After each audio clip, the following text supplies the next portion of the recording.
وہاں کے ہمارا کوئی گروپ تھا اور میں وہاں سے چل پڑا۔ 15-20 منٹ چلنے کے بعد میں اس جگہ پہنچا جہاں سے آواز آ رہی تھی، تو میں نے دیکھا کہ وہاں پر کچھ بھی نہیں تھا۔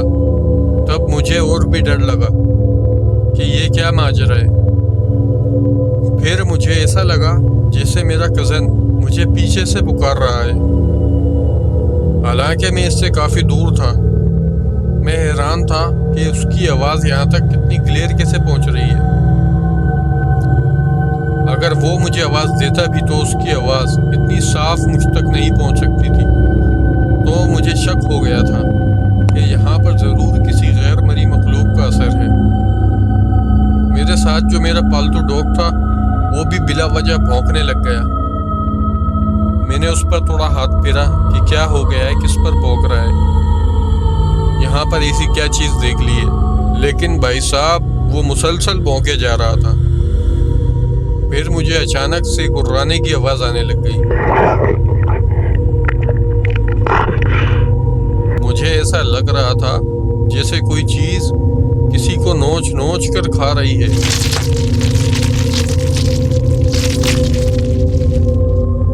اور بہت غصے سے گررا رہی ہے۔ تو میں اس آواز کو فالو کرنے لگا۔ مجھے ایسا کرنا نہیں چاہیے تھا، پر میرے اندر کا تجسس نے مجھ سے یہ کروا دیا۔ اور پھر تھوڑی دیر کے بعد میں اس جگہ پر پہنچا تو میں نے ایک قبر کے پیچھے چھپ کر دیکھا۔ بھائی صاحب وہ دیکھ کر میرے ہوش اڑ گئے۔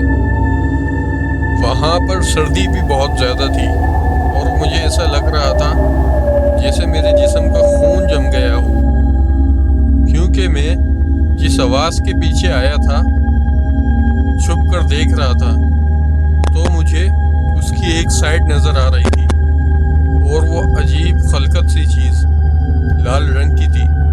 اس کی آنکھیں بالکل خون کی طرح سرخ تھیں اور وہ بہت ہی خوفناک قسم کی چیز تھی، اور جس طرح شیر کے سامنے والے دانت لمبے ہوتے ہیں اس طرح اس کے بھی دانت لمبے تھے، لیکن شیر سے بھی زیادہ۔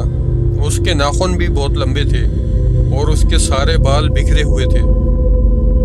وہ ایک بہت ہی خوفناک شیطانی مخلوق تھی اور وہ قبر میں سے کچھ نکال کر کھا رہی تھی۔ جب میں نے غور کیا تو مجھے اندازہ ہوا کہ وہ کسی مردے کا گوشت کھا رہی ہے۔ میرے جسم سے جان نکلتی ہوئی محسوس ہوئی کہ یہ کیا ہے، تو میں بہت ہی احتیاط سے بغیر آواز پیدا کیے پیچھے قدم لینا شروع ہو گیا۔ جیسے ہی میں نے اپنے قدم پیچھے لینا شروع کیے، مجھے ایسا لگا جیسے اس چیز کو میرا علم ہو گیا۔ میں نے اللہ کو یاد کرا کہ مجھے اس مشکل سے نکال۔ پھر میں رک گیا۔ وہ جو بھی چیز تھی پھر مردہ کھانے لگی۔ میں بہت خاموشی سے واپسی کی طرف مڑ گیا۔ اب تک اس چیز کو میرا علم نہیں ہوا تھا۔ میرا ڈاگ پہلے ہی میرے ہاتھ سے چھڑوا کر چلا گیا تھا۔ اگر وہ ساتھ ہوتا تو یہ چیز میری طرف متوجہ ہو جاتی۔ میں واپسی ہوا کہ میرا کزن گاڑی کے پاس انتظار کر رہا ہوگا۔ ڈاگ بھی اسی طرف گیا اور جو سب میں نے دیکھا مجھے اس کی بھی فکر ہونے لگی۔ اللہ اللہ کر کے میں گاڑی کے پاس پہنچا۔ وہاں ڈاگ تو تھا پر میرا کزن نہیں تھا۔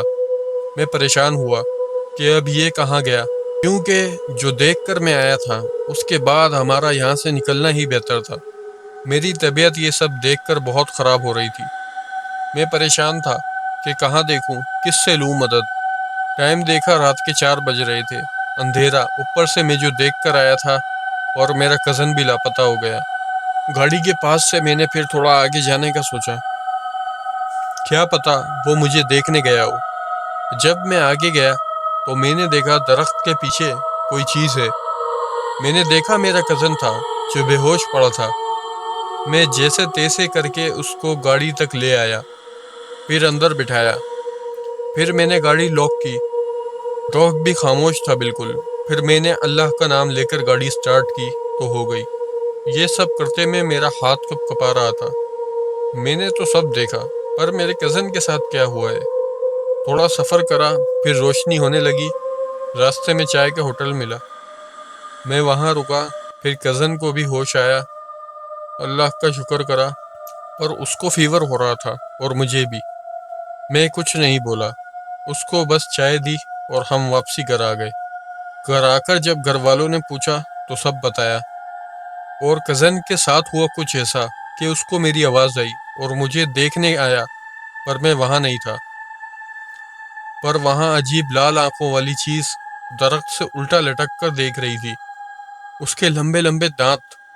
میرا کزن برداشت نہیں کر پایا اور بے ہوش ہو گیا۔ دوسرے دن ابو کے دوست جو روحانی علاج کرتے ہیں ان کو بلایا تو سب بتایا، تو انہوں نے بولا آپ نے جو دیکھا وہ غول جن ہوتے ہیں، وہ قبرستان میں ہی ہوتے ہیں زیادہ تر۔ اللہ نے آپ کی حفاظت کی، ایسی جگہ جانے سے گریز کرنا چاہیے۔ پھر کچھ دن ہم پر دم کرا گیا، پھر آج بھی یہ سب یاد کرتا ہوں تو بہت خوف محسوس ہوتا ہے۔ اللہ ہم سب کو نہ دکھنے والی گندی مخلوق سے حفاظت رکھے۔ اور اس دن کے بعد میں نے پھر ایسا کوئی سفر نہیں کرا۔ کہتے ہیں کچھ چیزیں صرف دیکھی نہیں جاتی، محسوس بھی کی جاتی ہیں۔ ولید بھائی آج بھی کہتے ہیں اگر اس رات اللہ کی حفاظت نہ ہوتی تو شاید وہ کہانی یہیں ختم ہو جاتی۔ اللہ ہم سب کو ان مخلوق سے محفوظ رکھے جو ہمیں نظر نہیں آتی مگر ہمیشہ قریب ہوتی ہیں۔ اگر آپ کو آج کی کہانی اچھی لگی ہو تو ویڈیو کو لائک کر دینا، اور اگر آپ کے ساتھ بھی کوئی خوفناک واقعہ پیش آیا ہو تو ڈسکرپشن میں دیے گئے ای میل پر بھیج دیں، ہو سکتا ہے اگلی کہانی آپ کی ہو۔ ملتے ہیں اگلی رات ایک اور سچ، ایک اور خوف کے ساتھ۔